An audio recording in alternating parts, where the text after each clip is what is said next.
cabaret, cabaret, on cabaret.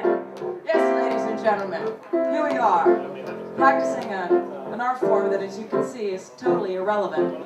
I've been here for 4 months, and this is my Saturday night audience. 1, 2, 3, 4, 5, 6, 7, 8, 9 people. If you all spend $10, that's $90 divided by 2. My rent's $475 a month. We're here at the typical American kind of bar restaurant. We're in Providence, Rhode Island, and I'm about to go up to the manager and try to convince him to hire a cabaret singer to sing instead of having this pumped-in pseudo-disco country western music playing. I don't know, but let's scan the bar, shall we? Let's take a look over here at what we've got here. Okay. Hello. Hello, how are you? Are you Sean? I am. Oh, Sean. I'm Laurel Casey. Laurel Casey, I'm how are you? very... Excuse me for that. Okay, well, he took the information, and you could tell, though, that when he took the information, he was definitely not interested. And then those other 2 guys over at the bar they were giving me some kind of they thought I was some kind of a cheap, they said, we'll see you on Broadway. And I said, I was already on Broadway, asshole. That kind of thing, it's still a sexist society. And that's the kind of, the boneheads that I have to deal with. And so I'm going to go in there and, bleed my heart out for those fatheads. Yeah, eat your hearts out. Eat your hearts out, everybody. Yeah, well, you know what? It's not over till it's over, okay? And it's not going to be over until I drop dead, which, of course, could be any moment. Life is fun, if only you'd live it. So come on, take your Prozac and do a little dance. Yes, life is great, so why should you shake it? Everybody needs to know that it's okay to laugh, it's okay to not be politically correct, it's okay to say what you feel, and it's okay to look like an idiot, and it's okay to be stupid. Are you comfortable doing all of that? Mm-hmm. Why? That's the only thing I'm comfortable doing. Why? That's who I am. I always feel like she's sort of like a bolt of lightning that can just sort of fire out and shoot in any direction, and sometimes it can hit someone in the audience, sometimes it can hit you, sometimes it backfires, and it's not necessarily like a negative charge. It can be negative. Whatever it is, it's incredibly intense, and it can definitely be scary to be in the way of it. What I love most about my life is my daughter and the fact that I'm her hero. I think my mom is so talented she could do anything she wanted to. I have to understand the way I am, mein Herr. We were always a little bit on the borderline between friends and mother-daughter as far as a relationship goes. You cannot turn the vinegar to jam, mein Herr. It's amazing. She goes to Columbia. She's brilliant. She's all this stuff. Her mother, my mother had to pay my phone bill this month. I had to send it to her grandmother because I couldn't pay it. I'm 49 years old. And my Channing goes, that's fine, Mom. That's just great because, hey, you're doing, I say, I got fired, Channing, for singing the Afghanistan national anthem. She goes, great, Mom. What do you expect? You had to sing it. You had to do it.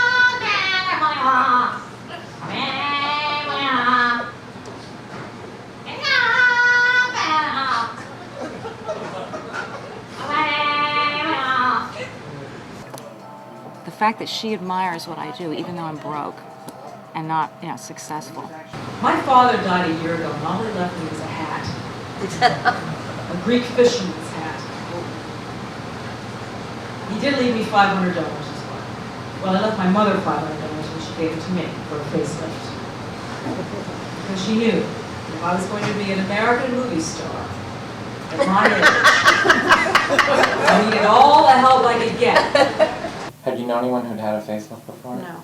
I was, sort of pissed, me as a student, struggling to make my tuition, and my mom's, spending money on something like that. And she really was shocked when I first said it.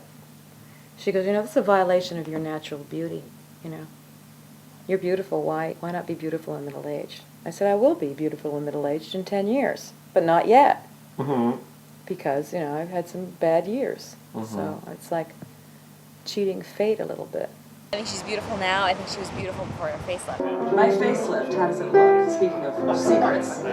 I didn't think she really needed it. She looked good, but she really wanted it, and I guess probably it did make an improvement. I'm aware of the reality of the business. You know, I'm not a secretary. I'm not an investment banker. I don't do math. And people like to watch attractive people. She's not hiding anything. Sometimes it almost gets a little bit scary when you're watching her, or you might get a little concerned because it's unsafe in some way. But and I think that's because she's apt to just say what she thinks, and she's really smart, and she has very good comments about what's going on. So I think that's her best feature, her best quality. First they'd say, I want to be you. I say, no, you want to be you. You want to be you, but everybody's telling you that you can't be you because that you'll get laughed at or you'll be, you know, punished. And the truth is we are punished for being us. And every time you are yourself, you know, if you're not minding the big boss, you know, because in this culture, or maybe in many cultures, uniqueness is not what's rewarded. What's rewarded is a conformist. A conforming is very highly prized. You get paid quite well for that. I'd love to go in here and get a cigar. I need a gig, and I need it now, and I need it here. Because I'm so desperate. I feel desperate tonight. I don't like that feeling. How long have you been doing this? 25 years. What did you do to get blacklisted? A lot of things. I don't know. I took all my clothes off. Well, okay, but other I people told have taken. people to screw off. Other people have done that. I don't like that Irish thing, Irish pride. I don't like people telling me what to do. That she doesn't like to be commanded to do anything. So here she is. No, I don't. Here's my only supporter in New England. And I blew this gig. Gary was in a foul mood. I was in a foul mood. It was like two people in a foul mood at the wrong time. I took too long a break. He goes, goddamn, get up there. Now, I didn't want to hear that, right, in front of everybody. The break was a little bit long, which isn't that big of an issue, but I asked her, I said, oh, you think we'll go up pretty soon? And she says, yeah, in about 10 minutes. Well, another half hour went by. No, I don't believe that, but I trust you. I did. I mean, do I lie to you? No, you never did. Okay.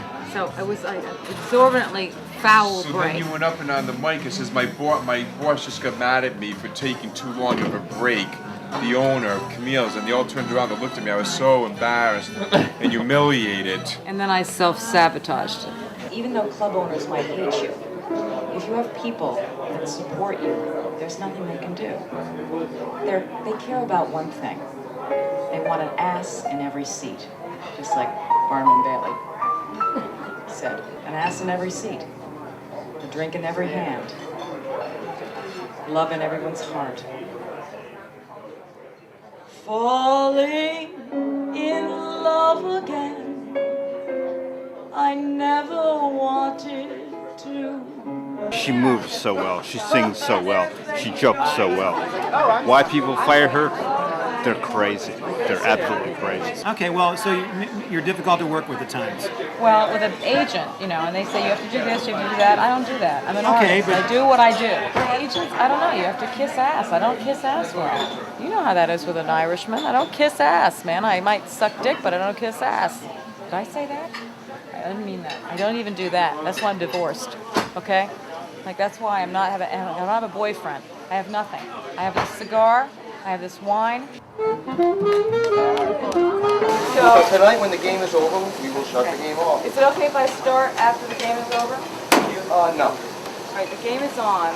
So start singing. So start singing. Did you hear that? I'm supposed to start singing with the game on. Okay. Or else I'll get fired, okay? Cause it's 1, 2, 3 strikes, you're out in the old ball game. Yeah, well, I'm there for the audience. Yeah. You know, I don't give a crap about who's running the show. You know, it's me and the people that I'm with, and that's it. The minute you walked in this dump, I could tell you were a man of distinction, a real big spender, good looking. And that's why the performance changes every night. That's why musicians sit there and go, well, Laurel, you know, why can't you plan like the show? Why can't you, like, we're supposed to have a set. I'm not planning a set. I can't plan the set because I don't know what the people are going to be responding to. I don't know what the audience is going to be like. That's life. That's what all the people say. You're riding high in April. You're shot down in May. But I'm gonna change that tune.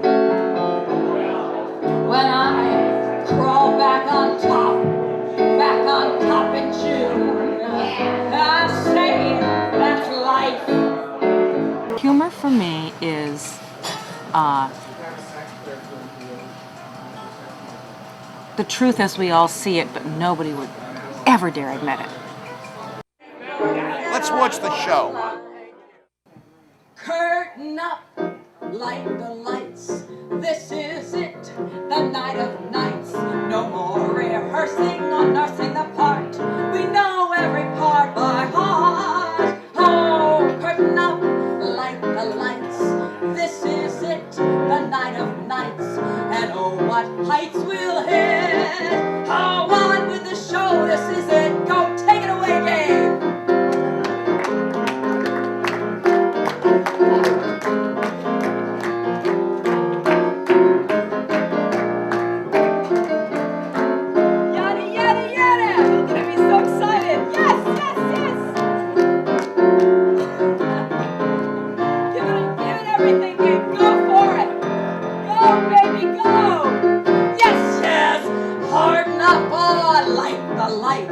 This could be it, the night of nights. No more rehearsing or nursing our parts. We know every part by heart. Oh, lights are lighting, curtains up. This is it, the night of nights. And oh, what heights we could hit. But we're at Davio's on Kennedy Plaza in Providence, Rhode Island. And it looks like the game is on. And it looks like this is it. Oh!